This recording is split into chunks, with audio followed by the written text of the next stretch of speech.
बिस्मिल्लाहिर्रहमानिर्रहीम, अस्सलाम वालेकुम नाज़रीन। द ऑर्किड स्कूल जीतेगा Pakistan HBL PSL 5 powered by Medicam के साथ मैं हूं आपका मेज़बान डॉक्टर बुलंद इकबाल। मेरे साथ मौजूद हैं मेरी साथी मेज़बान जी। और नाज़रीन आपको बताते चलें कि आज भी हम ये प्रोग्राम लेकर आपके सामने हाजिर हुए हैं और ख़ास बात यह है कि कल कामयाबी के साथ इफ्तिताही तकरीब जो थी ओपनिंग सेरेमनी उसका इनेकाद हुआ और तकरीब में मुख्तलिफ परफॉर्मेंस भी पेश की गई, मुख्तलिफ लोगों ने तकारीर भी की, जैम पैक नेशनल स्टेडियम था। बात यह है कि कभी कभी छोटे मोटे फ्लॉज हो जाते हैं क्योंकि जाहिर सी बात है एक लंबे गैप के बाद पाकिस्तान या कराची में फिर से क्रिकेट हो रही है और ख़ास तौर पे इफ्तिताही तकरीब जिसमें कि बड़ी एक्सपर्टीज़ की ज़रूरत होती है, बड़ी रिहर्सल्स की ज़रूरत होती हैं, लेकिन चूँकि कराची के हालात या सिक्योरिटी जो कंडीशंस हैं वो इस बात की इजाज़त नहीं देती कि कई महीनों की या कई दिनों की रिहर्सल की जाए, इसलिए छोटे मोटे फ्लॉज बर्दाश्त कर लेने चाहिए और हमें हमेशा कराची में क्रिकेट को फ़रोग़ देना चाहिए, बकअप करना चाहिए ताकि लोगों की हौसला अफजाई हो। और इसी तरह जिस तरह PSL में इंटरनेशनल प्लेयर्स आए हुए हैं, हालांकि कुछ इंटरनेशनल प्लेयर्स ऐसे हैं जिनकी टीमों ने आने से इनकार कर दिया इन्हीं प्लेयर्स की वजह से, लेकिन ये प्लेयर्स कराची पाकिस्तान के मुख्तलिफ शहरों में मौजूद हैं, तो बड़ी खुशाइन बात है। कराची में ना सिर्फ क्रिकेट की रौनकें बहाल हो रही हैं बल्कि उसके साथ साथ अगर मैं ये कहूँ कि कराची की रौनकें बहाल होती जा रही हैं और सिर्फ एक इस क्रिकेट टूर्नामेंट से PSL से जो है बिजनेस पे ओवरऑल बहुत ज़्यादा असर पड़ेगा। राबिल आप क्या कहती हैं, कैसी लगी आपको कल की ओपनिंग सेरेमनी? मुझे तो बहुत अच्छी लगी और काफ़ी ज़्यादा लोग इसके बारे में बातें कर रहे थे कि गलत है, इतना मतलब बजट ज़्यादा था और इन्होंने मतलब यूटिलाइज नहीं किया। तो मेरा ख्याल से with the passage of time चीज़ें ठीक हो जाती हैं। अभी बिगनिंग है तो डीमोटिवेट नहीं करना चाहिए बल्कि मोटिवेट करना चाहिए। आप कैसे अपने मुल्क के बारे में गलत कह सकते हैं, तो ये अच्छा है PSL के लिए, आगे पाकिस्तान के लिए, कराची के लिए। एक टाइम आएगा कि अच्छा हो जाएगा, बेहतरी की तरफ जाएगा इंशाल्लाह। ठीक है, तो नाज़रीन आपको बताते चलें कि हमारे साथ रोज़ाना मुख्तलिफ गेस्ट्स होते हैं। आज का प्रोग्राम बड़ा ही स्पेशल है क्योंकि दरअसल इस प्रोग्राम को जो सपोर्ट कर रहे हैं वही आज हमारे साथ इस प्रोग्राम में मौजूद हैं, यानी कि बानी और चेयरमैन हैं मेडिकैम ग्रुप ऑफ कंपनीज़ के। इसके अलावा आपको हम ये भी बताएंगे कि ख़ास तौर पे खेलों के फ़रोग़ की बात की जाए या कोई भी स्पोर्ट्स हो उसके अंदर किसी किस्म की भी फ़रोग़ की बात की जाए तो मेडिकैम हमेशा आपको आगे आगे नज़र आता है। साथ ही साथ एजाज़ी काउंसिल जनरल भी हैं जिबूती के, हमारे साथ मौजूद हैं जनाब खलील अहमद नैनीताल वाला साहब। अस्सलाम वालेकुम खलील भाई, खुशामदीद कहते हैं, welcome to the show and it's an honour for us to have you on the show here. Thank you so much. Welcome sir, welcome. नाज़रीन आपको हम दूसरे गेस्ट का भी तारुफ कराते चले। हमारे साथ जो दूसरे मेहमान हैं हमेशा हमारे शो का हिस्सा होते हैं, क्रिकेटर हैं बहुत अच्छे, साथ ही साथ स्पोर्ट्स एनालिस्ट भी हैं। मेरे साथ मौजूद हैं ज़फ़र इकबाल साहब। अस्सलाम वालेकुम ज़फ़र भाई। थैंक यू, खुशामदीद कहते हैं सर। बहुत बहुत शुक्रिया। Thank you sir. खलील भाई आपसे गुफ्तगू का आगाज़ करना चाहूँगा। बिस्मिल्लाह सर, HBL PSL 5 और ख़ास तौर पे मेडिकैम ने इस दफ़ा लाहौर कलंदर के साथ एक एग्रीमेंट किया और पहली दफ़ा आप PSL में इतना ज़्यादा इन्वॉल्व नज़र आए, सर क्या कहते हैं? जी, हम तो पहले ही बताया आपने खुद ही कि हम तो स्पोर्ट लवर्स हैं और ये क्रिकेट, हॉकी, कोई भी गेम हो हम उसको मेडिकैम के ज़रिए से ज़रूर वो करते हैं और हमारे तमाम इदारों की कोशिश यही होती है कि पाकिस्तान में जो भी खेल खेला जाए उसको हम उसको स्पॉन्सर करें, उसको हाईलाइट करें, लोगों को इनकरेज करें, बच्चों को बजाय इसके के गलत रास्तों पर जाएं, स्कूल और खेल के मैदान तक महदूद रखें, यहाँ पे महदूद रखें ताकि बच्चे जो हैं वो एक सेहतमंद ज़िंदगी गुजार सकें। बिल्कुल बिल्कुल सही फरमाया आपने खलील भाई। और जाहिर सी बात है जब ऐसे लोग खेलों को ना सिर्फ फ़रोग़ दे रहे हों, तालीम को फ़रोग़ दे रहे हों तो फिर हम ये समझ सकते हैं कि मुल्क ज़रूर तरक्की करेगा। ज़फ़र भाई की तरफ भी जाना चाहेंगे। ज़फ़र भाई क्या कहते हैं कल के मैच के बारे में? बहुत बेहतरीन स्टार्ट हुआ। अगर देखा जाए तो ग्राउंड मैन की या पिच प्रिपेयर्ड जिन्होंने की है उनकी तारीफ ना करना बड़ी नाइंसाफ़ी होगी क्योंकि कल पहला मैच था और डेफिनेटली उनके ऊपर बहुत प्रेशर होगा और उस प्रेशर को बहुत तरीके से उन्होंने हैंडल किया। इस किस्म की पिच उन्होंने प्रोड्यूस की जिस पे बड़े स्कोर हुए 168 एक अच्छा स्कोर और उसके बाद फिर कोयटा ग्लैडिएटर्स सर देख के लग नहीं रहा था कि कोयटा ग्लैडिएटर्स के लिए मैच निकालना मुश्किल हो जाएगा। अगर मैं आपसे ये कहूँ कि कोई एक या दो प्लेयर्स ऐसे बताएं जिनकी वजह से मैच का पासा पलट गया। देखें ये कोयटा ग्लैडिएटर की ब्यूटी क्या है, उसकी ब्यूटी ये है कि वो इंडिविजुअल्स का नाम नहीं है, वो एक यूनिट का नाम है। और इसी वजह से जब उनके 3 से 4 अच्छे प्लेयर आउट हो गए, उसके बावजूद जो उनके 5वें 6ठे नंबर के प्लेयर थे और 7वें के, सर 8वें नंबर पे सोहेल ने आगे कमाल कर दिया, उसने कमाल कर दिया। आजम को मैं यहाँ फुल क्रेडिट दूंगा। मैं पर्सनली पसंद नहीं करता कि उसका बैकग्राउंड बताऊं, लेकिन मुइन का बेटा है माशाल्लाह, जो उसके लिए भी प्राउड है, और हमारा पाकिस्तान का कप्तान रहा है।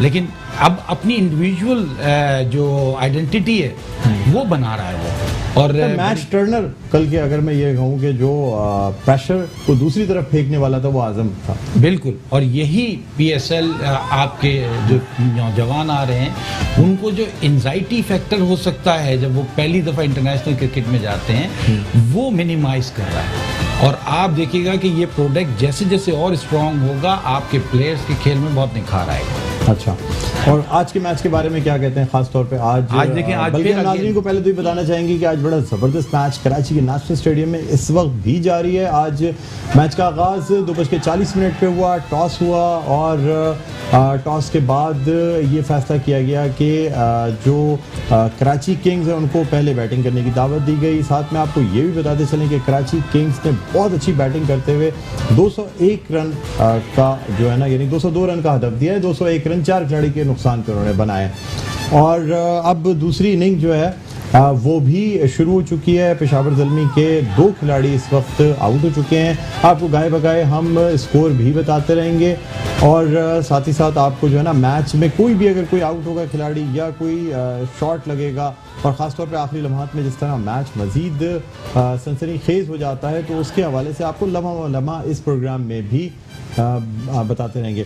बहरहाल खलील भाई, आपसे जानना चाहेंगे कि स्पोर्ट्स में तो शुरू से ही आपकी दिलचस्पी रही है, ज़रा बैकग्राउंड बताइएगा कि आपने ये जो स्पोर्ट्स में दिलचस्पी और इन चीज़ों में इंटरेस्ट लेना कब से शुरू किया? देखिए ना, मैं जब स्कूल में पढ़ता था तो मैं बैडमिंटन भी खेलता था, क्रिकेट भी खेलता था। इसी तरह कॉलेज में भी एक टेबल टेनिस ऐड हो गया, ये मैंने बच्चों को भी सिखाया। तो जब स्कूल हमने शुरू किया, यानी बिजनेस के अलावा, तो हमने वहाँ पर क्रिकेट का ग्राउंड बनाया केन अकेडमी में। पूरी सारी वो फैसिलिटीज़ दी जो बच्चों सोच नहीं सकते। स्केटिंग उसमें है, जिम्नेजियम है, स्विमिंग है, you just name and is there. ताकि छोटे बच्चों के लिए ज़ू भी है, जो कि आमतौर पर कहीं भी नहीं होता। बोर्डिंग हाउस है, फुल फ्लेज है, तो ताकि बच्चे तालीम के साथ साथ गेम की तरफ तवज्जो दें, एक्स्ट्रा करिकुलम में हिस्सा लें, और उससे उनकी एनर्जी भी बढ़ती है और नॉलेज भी बढ़ती है। और अगर सिर्फ आप तालीम की तरफ रखेंगे तो उनको उनकी बॉडी के जो ना उसमें बिल्डिंग नहीं होगी, नशोनुमा नहीं हो पाएगी अगर आप उनको सही स्पोर्ट्स की या खेलों की तरफ राग़िब नहीं करेंगे। और जब इंसान का जिस्म फिट होता है, बॉडी फिट होती है, तो फिर वो बासानी उसका जहन भी अच्छा काम कर रहा होता है, ये कहा जाता है। अच्छा खलील भाई, ख़ास तौर पे लाहौर कलंदर के साथ एक पूरा वो साइन करना कॉन्ट्रैक्ट, किस तरह से सोचा कि अब क्रिकेट में और ख़ास तौर पे लाहौर कलंदर के साथ एग्रीमेंट किया जाए? देखें, ये तो ताली दोनों हाथ से बजती है। एक तरफ मेडिकैम तैयार था, एक तरफ कलंदर को भी चाहिए थे स्पॉन्सर, क्योंकि ज़ाहिर है ये इतना महंगा गेम हो गया है कि ये टीमों को स्पॉन्सर अगर अच्छे नहीं मिलेंगे तो वो सरवाइव नहीं कर सकेंगे। तो हमने सोचा कि लाहौर कलंदर की बेसिक बात ये थी कि और जितने बाकी 4 जो PSL के वो हैं प्लेयर्स, वो सिर्फ मैच के वक्त ही तैयार होते हैं। हाई परफॉर्मेंस सेंटर बनाया हुआ इन्होंने लाहौर में। अच्छा, इन्होंने न सिर्फ ये बल्कि पूरे साल ये एक्टिविटीज़ करते रहते हैं, पूरे साल ये सर्चिंग करते हैं, पूरे साल ये मैच को बच्चों को तलाश करते हैं, और हर जगह जाते हैं खुद, वहाँ जाकर ग्रूम करते हैं। तो हमने सोचा हमें भी ऐसे ही एक्टिव लोग चाहिए, जैसे कि मेडिकैम वाले एक्टिव हैं, जैसे हम एक्टिव हैं। तो हम यही चाहते हैं, या खलील नैनीताल वाला एजुकेशन वैली जैसे एक्टिव है। एग्जैक्टली, या केन अकेडमी में मैंने आपको बताया हॉर्स राइडिंग तक है, जो कि नामुमकिन है। मैंने सुना आप प्लान कर रहे हैं कि लाहौर कलंदर्स के साथ मिलकर ऐसा ही एक हाई परफॉर्मेंस सेंटर जो है वो खलील नैनीताल वाला एकेडमी यानी KN अकेडमी इंटरनेशनल कैंपस में बनाया जाए। जी बिल्कुल, वो तो है ऑलरेडी इंफ्रास्ट्रक्चर, सिर्फ जाके उसको थोड़ी सी वो कहते हैं ग्रूम करनी है ग्राउंड को। हमने इंटरनेशनल लेवल के ये बनाया हुआ है वो ग्राउंड भी। अब ये है कि चूँकि अब इस इंटरनेशनल टीम आएगी तो उसमें हम और उसको ऐड करेंगे, ताकि मज़ीद जो है प्लेयर्स को कोई वो ना हो। तो कोई problem ना हो, अभी कोई तक तो international छोटे level की बच्चों के लिए pitches था, हैं। स्कूल के बच्चों के लिए था, तो ये एक तरह से ओ लेवल के बच्चों के लिए था। अब इंटरनेशनल लेवल पर जब आ रहे हैं तो हम उनको इंशाल्लाह पूरी वही फैसिलिटीज़ देंगे जो आपके नेशनल स्टेडियम में मौजूद है।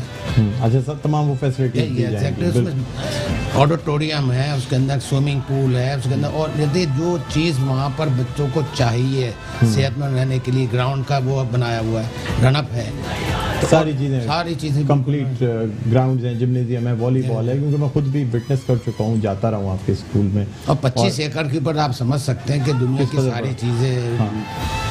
अच्छा, फिर ऑर्किड स्कूल की ये जो आपने बुनियाद डाली, इसका कैसे जहन है? ये असल में मलीर में था, तो बहुत से शहर के लोग कहते थे जी आप हमारे इलाकों में बनाएं, क्योंकि आजकल रिवाज ये हो गया कि घर के पास ही स्कूल हो तो बच्चे को दाखिल करते हैं। पहले तलाश होती थी कि कहाँ अच्छा स्कूल है, उसके लिए तलाश नहीं करते थे बल्कि वहाँ जाते थे।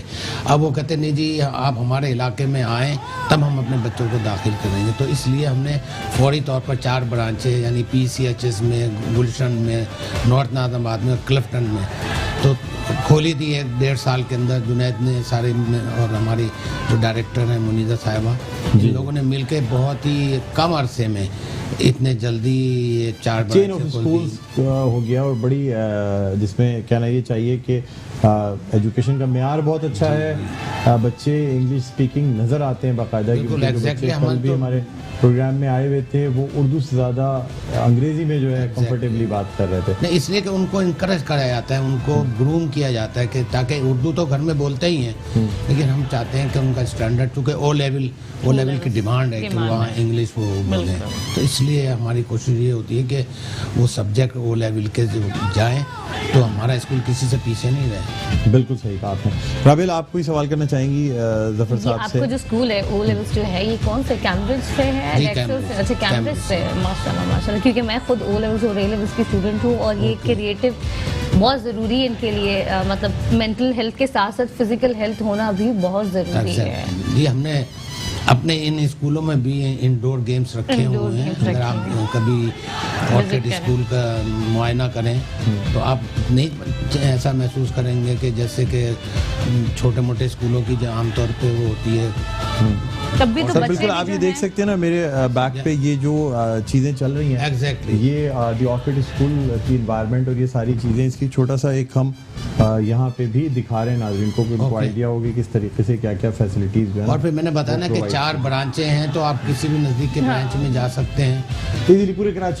मुस्तकबिल में मजीद ब्रांचेस बढ़ाने का इरादा है हमारा आपका? इंशाल्लाह 2-3 ब्रांचें हर साल इंशाल्लाह आ जाएंगी वजूद में, और 2-3 ब्रांचें ऑलरेडी अंडर प्रिपरेशन है, क्योंकि इतना वो नहीं है, छोटा प्रोजेक्ट छोटा वो नहीं है कि आपने कि स्कूल इतना आसान नहीं है, टाइम लगता है चीज़ों को बिल्डअप होने में। बिल्कुल खलील भाई आपसे बात करते रहेंगे, जफर भाई आपसे भी बात करेंगे, और ख़ासतौर पे आज के मैच के हवाले से जो चल रहा है, वहाब रियाज की बॉलिंग के हवाले से भी आपसे जानेंगे। नाज़रीन, एक छोटा सा वक्फा लेना चाहेंगे, वक्फे के बाद दोबारा आपकी खिदमत में हाजिर होते हैं, कहीं ना जाइएगा, देखते रहिए। द ऑर्किड स्कूल जीतेगा Pakistan, HBL PSL 5 powered by मेडिकैम।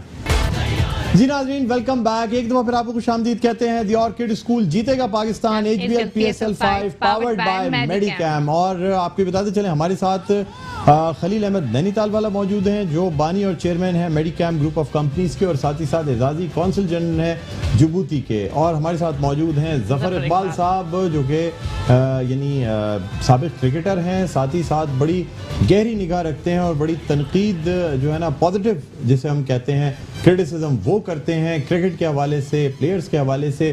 Break पे जाने से पहले हमारी गुफ्तगू हो रही थी और मैंने जफर भाई से ये पूछा था कि आज का जो मैच इस वक्त जारी है, उस हवाले से हम पहली इनिंग जो कराची किंग्स ने खेली, उस हवाले से बात करना चाहेंगे। सर, वहाब रियाज की बॉलिंग जो है, क्या वजह है सर? माफ़ कीजिएगा, दुनिया में बॉलर्स जो हैं टाइम के साथ मैच्योर होते हैं, और वहाब रियाज की बॉलिंग कभी राइट, कभी लेफ्ट, कभी वाइड गेंद दे रहे हैं, कभी नो बॉल दे रहे हैं। डॉक्टर साहब, इसके पीछे जो रीज़न मुझे नज़र आ रहा है वो बड़ा सिंपल है। अगर आप देखें तो इससे पहले वो पाकिस्तान टीम में परमानेंट मेंबर थे। अभी सिचुएशन जो है, पाकिस्तान टीम में जो यंग ब्लड आ रहा है, जो इंडक्ट हो रहे हैं प्लेयर्स, वो बहुत तेज़ी से रिप्लेस कर रहे हैं उन तमाम फास्ट बॉलर्स को जो कि डोमिनेट कर रहे थे इससे पहले। और जब आपको पता चलता है कि आप पाकिस्तान टीम से आउट होते जा रहे हैं तो ये समटाइम आप एक्स्ट्रा एफर्ट की वजह से वाइड्स वगैरह पे चले जाते हैं, या फिर आप रियलाइज कर लेते हैं कि टाइम हैज़ गॉन ना। तो मेरा ख्याल है कि वन ऑफ द फैक्टर है जिसकी वजह से वहाब रियाज को नज़र आ गया है कि अब वो जो दुनिया में क्रिकेट हो रही है और T20 लीग्स चल रही हैं वो उसमें ज़्यादा टाइम स्पेंड करें। फास्ट बॉलर्स के बारे में ये कहा जाता है कि उनसे ये कहा जाता है स्पीड कम ना करें, यानी पेस जो है ना वो असल उनका जो की टू सक्सेस है, वेपन है, वो पेस है। बिल्कुल सर, लेकिन हमने मतलब हमारे वज़ीर आज़म साबिक क्रिकेटर इमरान खान साहब जो हैं वो भी अपने एक आपको याद होगा 87 में जो खान साहब की पेस थी वो 92 में नहीं थी सर। 92 में मतलब कंधा भी उतरा हुआ था और पेस कम थी, लेकिन एक्स्ट्रा नहीं देते थे सर। हाँ, रीज़न है उसका। उस दौर में जो क्रिकेट थी उसको अगर आप कहें तो वो एक अपनी पेस से चलती थी। 230, 250 that time it was a big total. अब जिस तरह क्रिकेट बहुत तेजी से इम्प्रूव हो रही है और जिस किस्म की पिचेस बन रही हैं, लेकिन जफर भाई, डेनिस लीली, मैल्कम मार्शल, इयन बोथम, मतलब ये सब उस ज़माने के जो पेस बॉलर्स हुआ करते थे और उनके साथ साथ उनकी पेस को मैच करते हुए, मतलब ये वही ज़माना है ना सर। और जाहिर सी बात है खान साहब अपने लंबे रन अप और पेस की वजह से ही माने जाते थे। खान साहब उस टाइम जब 92 के वर्ल्ड कप में थे तो एक तो इंजरी बहुत बड़ा फैक्टर था, number 2 he was almost 40+। Age factor है, इसमें कोई शक नहीं है। 38 के तो मेरे ख्याल में 87 के वर्ल्ड कप में थे। हाँ, तो उसके बाद 92, 42, 43 42-43 और वो उनका जो ड्रीम था, मैं समझता हूँ कि कुदरत वो ड्रीम कम्स ट्रू वाली सिचुएशन थी जिसकी वजह से वो इतना ज़बरदस्त तरीके से, और वो शख्स पिछले 20 साल से फोकस था। उसकी नॉलेज, क्रिकेटिंग नॉलेज अपनी जगह एक वैल्यू रखती है। तो ये तमाम चीज़ें भी फैक्टर होती हैं और सबसे बड़ा जो फैक्टर है जो आज हम बैठे हुए भी हैं, ऑर्चिड स्कूल है। स्कूल का मतलब क्या है? एजुकेशन। एजुकेशन जो है ना वो आपके हर फैक्टर पे, आप कुछ भी करते हो। अच्छा, आप समझते हैं कि एक विकेट कीपर जो है वो एक बॉलर की ट्रेनिंग में बहुत मददगार साबित होता है, इसलिए कि वही गाइड कर रहा होता है कि किस तरह की गेंद आई और किस तरह की गेंद करानी है। अब तो जो मॉडर्न क्रिकेट चल रही है इसमें विकेट कीपर के अलावा इतने ज़्यादा इक्विपमेंट्स आ गए हैं, इतनी ज़्यादा एरियाज आ गए हैं जहाँ पे बॉलर अगर इंडिविजुअली भी काम करना चाहे तो उसको किसी भी किस्म की ज़रूरत नहीं है, ना विकेट कीपर की ना किसी और सपोर्ट की, क्योंकि अब आप मार्कर्स लगा सकते हैं।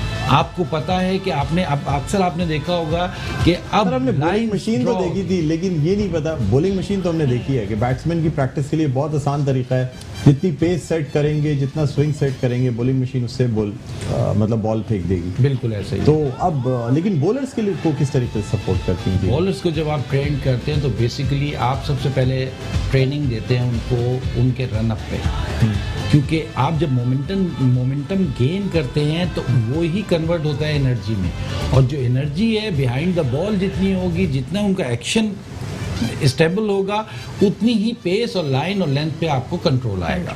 तो बेसिक यही है कि आपको एक टारगेट एरिया दे दिया जाता है और आप उस per day in day out practice करते हैं। यही बेसिक। खलील भाई, आप के पहले तो मुझे बताएं एट प्रेजेंट आपका फेवरेट क्रिकेटर कौन है? सर आजकल तो बाबर आजम आप जा रहे हैं। हाँ, फिर हमारे यहाँ एक चीज़ अच्छी है, कभी कोई आगे बढ़ता है, कभी कोई पीछे चला जाता है, तो ये भी चेंजेस होती रहती है फेवरेटिज्म में। सर, और अगर मैं बात करूं 92 की या मतलब 80s और 90s की, जिस वक्त पाकिस्तान जो है वो उसने वर्ल्ड कप जीता, उस वक्त कौन आपका फेवरेट प्लेयर? उस वक्त तो आपको शायद यकीन नहीं आएगा, हमने 10 लाख रुपए का इस टीम को, पाकिस्तानी टीम को जीतने पर इनाम दिया था। 92 में इमरान खान की सरबराही में जो टीम गई थी, उसके सारे प्लेयर, जावेद मियादाद वगैरह, इन सबको यहाँ कराची के होटल में हमने उनको डिनर और 10 लाख रुपए नकद दिए थे।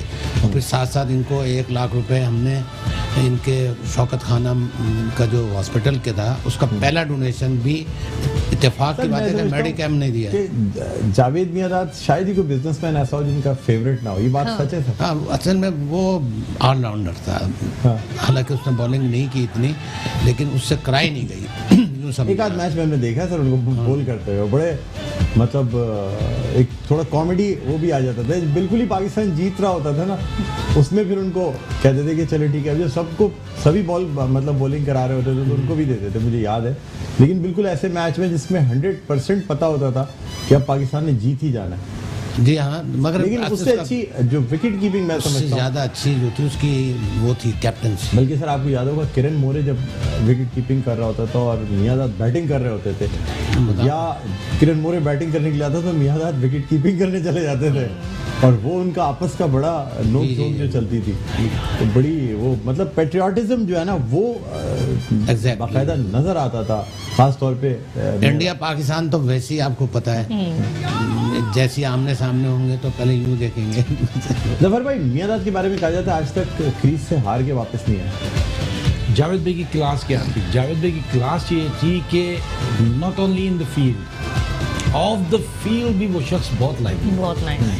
उनकी क्लास यही थी कि वो ना सिर्फ हर मौके पे सीखने की कोशिश करते थे, बल्कि जितने भी यंगस्टर्स थे उनको सिखाते थे। और सिखाने का मकसद ये नहीं कि वर्बली मैं एड्रेस कर रहा हूँ और उनको बता रहा हूँ कि जी ये चीज़ कर लो, ये कर लो।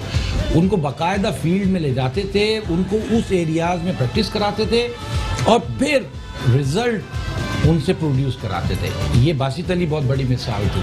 और आपको याद होगा कि एक टाइम में लोग कहने लगे कि दूसरा मियांदाद, दूसरा जावेद मियांदाद। और एक चीज़ और ऐड करूंगा खलील साहब के बारे में कि खलील साहब KCCA से बहुत वाबस्ता रहे हैं, और जिस टाइम मैं भी फर्स्ट क्लास और इंटरनेशनल क्रिकेट खेला था उस टाइम इनसे काफ़ी मुलाकात रहती थी। और इन जैसी शख्सियात जो हैं इस वक्त हम मिस कर रहे हैं, न सिर्फ इस कराची जैसे शहर में बल्कि इस पाकिस्तान में, क्योंकि ये उन लोगों को सपोर्ट करते थे, उन एरियाज़ में जाके लोगों को बकअप करते थे जिन एरियाज़ में अब हम लोगों को मिस कर रहे हैं। तो हमारे जो लोग साहिब हैसियत हैं, अल्लाह ने उनको इज्जत भी दी हुई है, उनको चाहिए कि और आएँ और अपने आप को रोल मॉडल के तौर पे पेश करें। बिल्कुल, आपने बासित अली की बात की, मुझे एक मैच याद आ गया जिसमें पाकिस्तान बड़े क्रूशियल स्टेजेस में था और यानी बहुत टफ मैच था। रन ज़्यादा चाहिए थे, बासित अली उस पर खड़े हुए हैं यानी क्रीज पे। अब उन्होंने अपने सामने वाले को, बैट्समैन को इशारा किया कि यार बस सिंगल लेंगे। अब टीम समझी कि वो सिंगल लेने के लिए प्लेयर्स बुला लिए सारे, अच्छा। उठा के छक्का। कमेंटेटर ने भी कहा कि ये होती है डिसीव करने वाली क्रिकेट, कि साइकोलॉजिकल मतलब उससे पूरी मुखालिफ टीम को ऐसा लगा कि जैसे अब ये जब इन्होंने इशारा कर दिया कि भागना ही है, मतलब वो कर रहे हैं और उठा के उड़ा दिया। और तो जाहिर सी बात है प्लेयर ही फील्डर से करीब आ गए। ये चीज़ें कराची के प्लेयर्स में आपको बहुत ज़्यादा मिलेगी, क्योंकि हम जिस एनवायरनमेंट में खेलते हैं ना, हमारे पास ग्राउंड्स का आजकल प्रॉब्लम है। तो हम जब गली में या मोहल्ले में खेलते हैं तो ये तमाम इसको क्रिकेट की लैंग्वेज में कहते हैं चालाकियाँ। तो ये चालाकियाँ गली मोहल्ले की बिल्ड इन होती हैं कराचीइट्स में, और यही खूबसूरती है। इसी वजह से आपको वो तमाम प्लेयर्स कराची से ज़्यादा बिलोंग करते हुए नजर आएंगे जो इस किस्म की चीकी थिंग्स करते हैं। खलील भाई क्या कहते हैं, क्रिकेट की सपोर्ट में आगे क्या करने का प्लान है, क्या कुछ करने जा रहे हैं? हमेशा ही आप तकरीबन तमाम स्पोर्ट्स को ही सपोर्ट करते हैं। मेरे ख्याल में कोई टूर्नामेंट, कोई ऐसा वो नहीं होता जो आपके पास लोग नहीं पहुंचते कि जी आप स्पॉन्सर कर दें, आप वो करें। देखिए, अभी जफ़र साहब ने जैसे बताया, तो मैंने 20 साल तक अंडर 15, अंडर 17, अंडर 19 कराची में हर साल कराया, 17 साल तक। अब जब से ये सिस्टम चेंज हो गया है तो ज़ाहिर है कि सारे मैदान भी अब इतने आप बता रहे हैं कम होते जा रहे हैं। फिर लोगों की इजारादारी बहुत बढ़ती जा रही है गेम के ऊपर। अब जैसे PSL है, उसने फिर नए लड़कों को निकाला, ये बड़ी अच्छी बात है। वरना कराची में तो क्रिकेट तकरीबन 5 साल से दफन हुई थी। कोई अंडर 15, 17, 19 का कोई मैच ही नहीं हो रहा था। तो ज़ाहिर है जब मैच नहीं होगा तो लड़के 600, 700 लड़के निकलते थे हर साल, वो कहाँ जाएंगे? या तो फुटबॉल की तरफ जाएंगे या फिर गलियों में जाके खेलेंगे, तो उससे कोई अच्छा वो नहीं मिलेगा। तो हमारा अब कोशिश यही है कि हम लाहौर कलंदर के साथ मिलकर जहाँ जहाँ ये बिल्ड करें, जैसे पहले हमने अपनी एकेडमी कैन एकेडमी पेश कर दी है कि जी आप यहाँ पे ले आए, तो उससे एक फ़ायदा ये हुआ कि सारे साल कराची के लड़के हमारे स्कूल में आकर खेल सकेंगे। खुद हमारे पास 700-800 बच्चे तो हमारे अपने ही हैं, अपने स्कूलों के। तो अपनी 5 ब्रांचों के अगर बच्चे आ जाएंगे तो 800-900 बच्चे अगर खेलेंगे तो हम बजाते खुद ही एक क्लब बना सकते हैं कराची का। बिल्कुल। तो ये, और आप पढ़े लिखे बच्चे आएंगे तो यकीनन उनके अंदर टैलेंट और उभरेगा। और फिर जब हमारे पास ये लाहौर कलंदर का वो साथ वो होगा तो इंशाल्लाह मर्जर जब हो जाएगा तो एक जाहिर सी बात है, प्रोफेशनल टीम है, ट्रेनर्स उनके जो कोचेज हैं वो हैं। खलील भाई आपसे बात करते रहेंगे, ज़फ़र भाई आपसे भी गुफ्तगू जारी रखेंगे और उम्मीद करते हैं कि राबेल से भी पूछेंगे कि अगर ये भी कोई क्वेश्चन करना चाहें तो। नाज़रीन यहाँ एक वक्फा लेना चाहेंगे, वक्फे के बाद दोबारा आपकी खिदमत में हाजिर होते हैं। कहीं ना जाइएगा, देखते रहिए। द ऑर्किड स्कूल जीतेगा Pakistan HBL PSL 5 powered by Medicam. जी व्यूअर्स, वेलकम बैक। आप देख रहे हैं द ऑर्किड स्कूल जीतेगा Pakistan HBL PSL 5 powered by Medicam. और आपके बताते चलें कि इस वक्त कराची के नेशनल स्टेडियम में जो मैच चल रहा है कराची किंग्स और पेशावर ज़ल्मी का, जिसमें इस वक्त पेशावर ज़ल्मी की बैटिंग जारी है और कराची किंग्स ने 202 रन्स का टारगेट दिया है और तकरीबन 6 ओवरों का मैच इस वक्त हो चुका है। 68 के स्कोर पर 3 खिलाड़ी आउट हो चुके हैं पेशावर ज़ल्मी के। देखना यह है कि आहिस्ता आहिस्ता टारगेट्स जो हैं वो इंक्रीज होते जा रहे हैं। मैच से पहले इमाद वसीम का ये कहना था कि अगर हम 175 से ज़्यादा का टारगेट दे देते हैं तो मैच अच्छा बन जाएगा, लेकिन जिस तरीके से कराची किंग्स का स्टार्ट देखने में आया तो उससे ये लग रहा था कि फिर लोगों ने ये बात करनी शुरू की कि 200 तक भी क्रॉस कर सकती है कराची किंग्स। और उसके बाद कुछ जब विकेटें गिरी तो फिर दोबारा से एक बहुत बड़ा सवालिया निशान आने लगा और ख़ासतौर पे आखिरी स्पेल जो वहाब रियाज का था या उसके बाद जिन बॉलर्स ने बॉलिंग की, तो उसके बाद ये कहा जा रहा था कि शायद 19 या 20वें ओवर में ये कहा जा रहा था कि देखना ये है कि अब कराची किंग्स 200 की जो नफसियाती हद है वो अबूर कर पाएगी या नहीं। लेकिन बहरहाल कराची किंग्स ने 201 रन 4 खिलाड़ी के नुकसान पे बनाए और यूं 202 रन्स का टारगेट दिया है, जिसके जवाब में पेशावर ज़ल्मी जो है कि उसकी बैटिंग इस वक्त जारी है। नेशनल स्टेडियम में ये मैच खेला जा रहा है। आज चूँकि दोपहर में ये मैच हुआ है और वर्किंग डे है, इसलिए इब्तिदा में जो शायकीन है उनकी थोड़ी सी कमी नज़र आई, लेकिन अब लग रहा है कि जिस तरीके से ये मैच सनसनीखेज होता जा रहा है तो उस तरह से शायकीन क्रिकेट जो है वो स्टेडियम का रुख कर रहे होंगे अपने अपने ऑफिस से फ्री होकर। हमारे साथ आपको ये बताते चलें कि आज जो मेहमान मौजूद हैं उनमें चेयरमैन ओबानी Medicam group of companies Khalil Ahmed Nainital वाला, जो कि एजाजी काउंसिल जनरल हैं जुबूती के, और उनके साथ साथ तशरीफ़ रखते हैं ज़फ़र इकबाल साहब जो कि साबिक़ क्रिकेटर हैं और साथ साथ बहुत अच्छे स्पोर्ट्स एनालिस्ट भी हैं। मेरी साथी मेज़बान राबेल भी मौजूद हैं। राबेल, आज के मैच के हवाले से आप कोई सवाल करना चाहेंगी? ज़फ़र इकबाल भाई से बात करना चाहूँगी। कल आपने माशाल्लाह बड़ी अच्छी प्रेडिक्शन की थी कि कोयटा जीत जाएगा और कोयटा जीत गया, तो आज आप क्या लगता है? देखिए रीज़न क्या है, रीज़न ये है कि जिस किस्म की पिचेस हैं 200 टारगेट वाकई कंसिस्टेंटली 20 ओवर 10 रन के एवरेज से खेलना मुश्किल होता है। लेकिन इस किस्म की पिचेस पे अगर आपकी एक भी अच्छी पार्टनरशिप लग जाए 70 या 80 रन की और आप मोमेंटम को गेन कर लें तो फिर इस किस्म के टारगेट भी बहुत आसानी से अचीव हो जाते हैं। और मेरा नहीं ख्याल, क्योंकि पेशावर ज़ल्मी जो है टूवर्ड्स एंड उनके कुछ बिग हिटर्स हैं और डैरन समी one of the dangerous cricketer in international cricket, तो वो बहुत बड़ा फैक्टर होगा। और अगर कराची किंग्स को मैच जीतना है तो उनको कंसिस्टेंटली विकेट्स लेनी पड़ेगी। तो अगर कहीं विकेट्स नहीं हुई और पूरे 20 ओवर्स हो गए तो पेशावर ज़ल्मी, यानी आज आप कुछ नहीं बता सकते कि कौन जीतेगा? पेशावर ज़ल्मी, क्योंकि 6 ओवर में 60 ऑड रन उन्होंने कर लिए, तो वो खेल एवरेज पे ही रहे, एवरेज पे खेल रहे हैं। और अब अगर एक पार्टनरशिप लग गई तो बहुत ज्यादा चांसेस हैं। लेकिन विकेटें गिर गई ना सर, 3 विकेटें गिरना सर प्रेशर। बिल्कुल, एक पार्टनरशिप डॉक्टर साहब अगर अच्छी लगी 60-70 रन की तो आप देखिएगा कि रन कितनी तेजी से कम होंगे। और नेशनल स्टेडियम में मैं डे इन डे आउट खेला हूँ, मोर और लेस 50-60 मैचेस खेला हूँ फर्स्ट क्लास के, तो मुझे पता है कि ये जो पीरियड है 3 बजे से लेके 5 बजे तक का, ये बड़ा ही प्रोडक्टिव पीरियड होता है बैटिंग के लिहाज से। सर लेकिन कहते हैं कि जैसे ही सूरज गुरूब हो रहा होता है, क्योंकि आपको पता है साहिली इलाका है, उसके बाद ब्रीज भी चेंज हो जाती है, कंडीशंस भी चेंज हो जाती हैं, ड्यू फैक्टर भी आ जाता है थोड़ा सा। रेड बॉल और व्हाइट बॉल का यही डिफरेंस है। हाँ, अच्छा हाँ, रेड बॉल ऑब्वियसली टी के बाद हमेशा स्विंग होना शुरू होता है, लेकिन व्हाइट बॉल एक दफा जब इसकी लैकर उतर जाती है और थोड़ा सा पुराना हो जाता है तो इस पे हिटें लगना शुरू हो जाती हैं। और यही कल रात को भी हुआ, जब आपने देखा शुरू में बॉल की मूवमेंट थी, 4-5 ओवर के बाद जब हिटें लगना शुरू हुई तो फिर 168 रन ऐसा लग रहा था कि बहुत कम था। बहुत कम। खलील भाई, आप क्या कहते हैं, यानी कोयटा या कराची किंग्स या फिर पेशावर ज़ल्मी, कौन जीतेगा आज का मैच? इसने पहले बैटिंग की है। इसने पहले बैटिंग तो सर कराची किंग्स अभी मैंने देखा, कल तो सेकंड बैटिंग वाला जीता है सर रात में। लेकिन आज मैंने देखा सेमी की शक्ल जरा उतरी हुई थी। अच्छा, अभी जो दिखा डैरेन सेमी की। जी हाँ, तो उसका मतलब ये है कि ये इज इन ट्रबल, प्रेशर में लग रहा है। प्रेशर में लग रहा है। अच्छा, अब मुझे नहीं पता वो अभी तक खेल चुके हैं या नहीं। लेकिन आप ये समझ रहे हैं कि वैसे जो मैंने है कैप्टन को देख के अंदाजा लगाया है। कैप्टन की बॉडी, आप फेस रीडर ज्यादा अच्छे हैं मेरे ख्याल में। सही। अच्छा, ये भी बताइएगा कि आप फेवरेट टीम कौन सी देख रहे हैं HBL PSL 5 की? देखिए ना, इस साल हमने जो लाहौर ज़ुल्मी को किया है, कलंदर को, तो ये सोच के किया है कि इनके यहाँ ग्रूमिंग हुई है पूरे साल। अच्छा। तो जिस टीम में ग्रूमिंग होती है तो उसमें एक नया टैलेंट निकलता है। तो हमें उम्मीद है कि इंशाल्लाह लाहौर कलंदर जो है इस दफ़ा कुछ कर जाएंगे। बिल्कुल।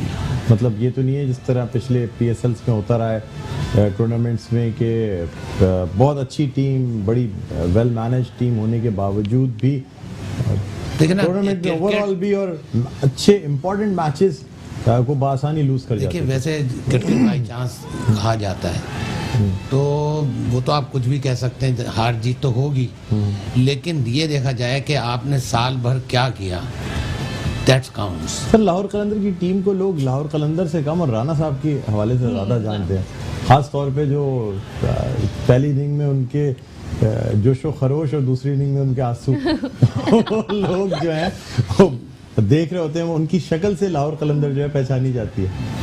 बहरहाल लेकिन खिलाड़ियों पर डिपेंड करता है, ये तो दी एंड होता है, जैसे कहते हैं ना कि लास्ट मोमेंट पर जो हारता है तो उसके आंसू तो निकलते ही हैं, लेकिन अगर वो अपना टारगेट चेस करना छोड़ देना, दैट इज लॉस।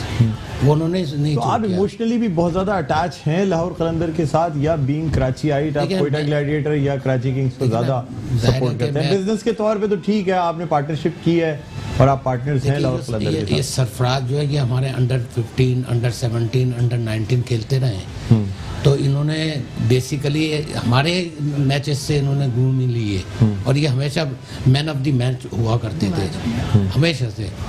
2 चीज़ इनसे हम कराते थे, एक तो तिलावत और एक ये एंड में उसको करते थे, हमेशा मैन ऑफ द मैच आते थे। जाहिर है कि बेसिकली तो हम कराचाइट्स हैं ही, और कराची हमारी निशानी है, हमारी पहचान है, तो वो अपनी जगह है, लेकिन क्रिकेट में हमको थोड़ा सा न्यूट्रल भी होना पड़ता है कि कौन अच्छा खेल रहा है, क्योंकि हम फिर क्रिकेट को देखें, फिर कराची को ना देखें। कराची को on the whole yes is okay, लेकिन कौन सा क्रिकेटर है जो परफॉर्म कर रहा है, वो कोई भी हो, वो पाकिस्तानी है हमारे नज़दीक। अच्छा, कामरान अकमल आउट हुए हैं अभी 43 रन के स्कोर पे, हाँ, पेशावर ज़ल्मी से। अब आप कह रहे हैं कि पहली बैटिंग करने वाला जीतेगा, तो फिर अब कुछ लग रहा है कि विकेटें अगर गिरती रही जल्दी 202 का देखिए ना, एक प्रेशर भी होता है, 202 नफसियाती दबाव भी होता है। हर ओवर में मिनिमम 10 रन, ये एक दिमाग में, हर ओवर में और कम से कम 2 तो चौके लगने चाहिए। आप ये सोचें, 1 या 2 ओवर भी अगर टाइट चले गए तो आस्किंग रन रेट एकदम से, या एक आध विकेट गिर गई, या एक आध विकेट गिर गया, तो फिर आदमी वैसे ही स्लो डाउन हो जाता है। जब तक कि कोई 60, 70, 80 रन की कोई एक पार्टनरशिप स्ट्रांग नहीं बनती, उस वक्त तक विनिंग प्लेटफॉर्म नहीं मिल पाएगा आखिर के जो टेलेंट जाएंगे। तो अच्छा सर, ये भी बता दीजिएगा कि सरफराज की परफॉर्मेंस के बारे में आप क्या कहते हैं, ख़ास तौर पे जो इस कदर तनकीद का निशाना बनाया गया, कप्तानी तो मतलब एक तरफ टीम से भी निकाल दिया गया। ये तो बड़ी बदकिस्मती है, हमारे साथ अक्सर यही होता है, और कराची के प्लेयर्स के साथ तो आप थ्रू आउट देखें, अनफॉर्चुनेटली हर मौके पर जो भी अच्छा, जैसे फवाद आलम हमने उसको वेस्ट कर दिया। और ऐसे ऐसे लोगों को लाके खिलाया जिन्होंने 6-6 मैचेस खेल लिए और कोई परफॉर्मेंस नहीं दी, उसको फिर भी अब चांस दिए जा रहे हैं। और जो बंदा अच्छा खेल चुका है, परफॉर्मेंस दे चुका है, सिर्फ इस वजह से कि कराची का है, तो आप जो है, यानी मुझे तो बड़ी दुख होता है कि जी आप कराची वालों के साथ हर कोई करता है प्ले, यानी एक तो क्रिकेट खेलते हैं और एक गेम के अंदर गेम करते हैं। भाई आप अब तो कंप्यूटर है, आप लगाइए देखिए किसकी परफॉर्मेंस क्या है। एक शख्स जाकर आपको T20 भी जिताता है, आपको यानी सारे वर्ल्ड कप जिता दिए उसने, मैक्सिमम दिखा। आप देखें ना, पूरे कैप्टन की हिस्ट्री ले लीजिए, सबसे हाईएस्ट स्कोर है इनके जीतने का। और आज आपने यकलख्त, यानी वन फाइन मॉर्निंग आप तीनों जगह से बेकार हो गए।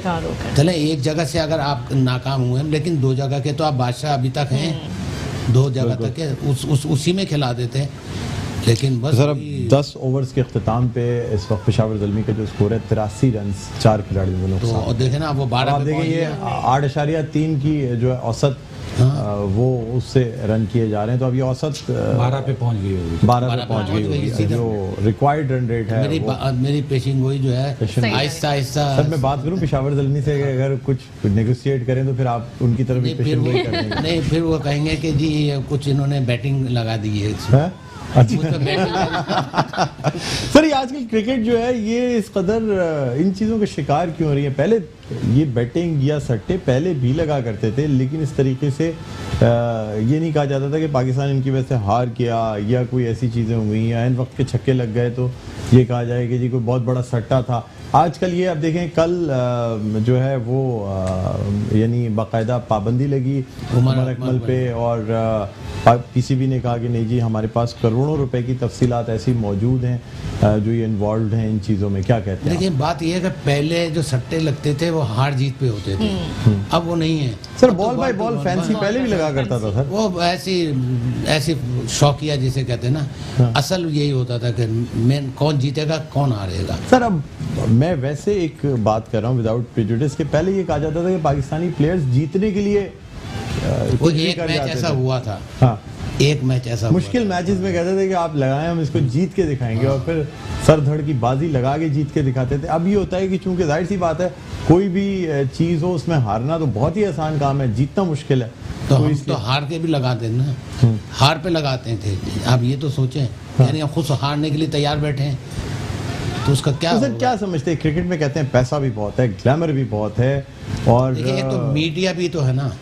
और फिर जब इतना अरबों रुपए का सट्टा चलेगा और फिर पूरी दुनिया में बैठ के लोग लगाएंगे, तो आप समझ लें कि ये बेचारा प्लेयर तंग आएगा, कहेगा अच्छा भाई ठीक है। फिर आप 1 लाख बिठा भी तो देते ना, तो कहता मेरा फ्यूचर भी नहीं पता मुझे, तो उस फ्यूचर को वो करने के लिए चलो भाई एक दफ़ा मैं भी पैसे गंगा में हाथ लेकिन सर फिर ऐसे बैट्समैन या ऐसे प्लेयर्स जो हैं वो ज़्यादा आगे तरक्की नहीं कर पाते, जो जाहिर सी बात है। जिस तरीके अगर आप उनका बैकग्राउंड देखें तो जिस प्लेयर को निकाला है उसका तो बैकग्राउंड पहले से ही इसमें इन्वॉल्वमेंट रही है। आई एम सॉरी टू से कि दोनों भाइयों की तो इन्वॉल्वमेंट सर इन्वॉल्वमेंट नहीं, लेकिन ये कहा जाता है कि किसी न किसी कंट्रोवर्सी के शिकार ज़रूर रहे हैं उमर अकमल और कामरान अकमल। यानी कभी ट्रैफिक पुलिस से झगड़ा हो गया, कभी कुछ हो गया, कभी कोई वीडियो आ गई, कभी कोई तस्वीर आ गई, कभी कुछ। जफर भाई से भी जानते हैं सर, जफर भाई आप क्या कहते हैं कि ये जो है बदकिस्मती से ये दोनों भाई किसी न किसी कंट्रोवर्सी का ज़रूर शिकार रहते हैं? डॉक्टर साहब ना सिर्फ ये दोनों बल्कि बहुत सारे प्लेयर्स, और इसकी वजह क्या है? इसकी वजह बहुत इजी ये है कि एजुकेशन नहीं है। आपको नज़र आ रहा है कि तालीम की कमी है, क्योंकि जो इस लेवल पे जहाँ पे आप अपनी कंट्री को रिप्रेजेंट कर रहे हैं पूरी दुनिया में, और आप एक अच्छी अर्निंग हासिल कर रहे हैं, वहाँ पे आप ऐसे ब्लेंडर कर रहे हैं कि 5 करोड़ का अगर आपका कहीं कॉन्ट्रैक्ट होने जा रहा है और आप सिर्फ 5 लाख की जुए के चक्कर में पकड़े जाएं, तो इसका मतलब है कि आप जहनी पसमानदगी का शिकार हैं। और अगर इन तमाम चीज़ों को आपने चेंज करना है, कल्चर लाना है ऐसा, तो इनको क्रिकेट और तालीम को साथ लेके चलना पड़ेगा। जैसा कि हमारा ये प्रोग्राम है, इसका मकसद यही है कि स्टूडेंट्स को इनकरेज किया जाए कि तालीम के साथ साथ खेल और स्पोर्ट्स, और ख़ास तौर पर क्रिकेट जो है वो बड़ी ज़रूरी है। अगर आप चाहते हैं कि आप एक सेहतमंद ज़िंदगी गुजारें और हमारे जो मुस्तकबिल के मेमार हैं वो सेहतमंद हों, तो फिर उन्हें क्रिकेट में, स्पोर्ट्स में, हेल्दी एक्टिविटीज़ में डालना होगा। नाज़रीन, यहाँ हम एक छोटा सा वक्फा लेना चाहेंगे, जो हम जाएंगे हेडलाइंस की जानिब। शह सुर्खियों का ये वक्फा लेते हैं, उसके बाद दोबारा आपकी खिदमत में हाजिर होते हैं। कहीं ना जाइएगा, देखते रहिए द ऑर्किड स्कूल। जीतेगा Pakistan HBL PSL 5 powered by मेडिकैम।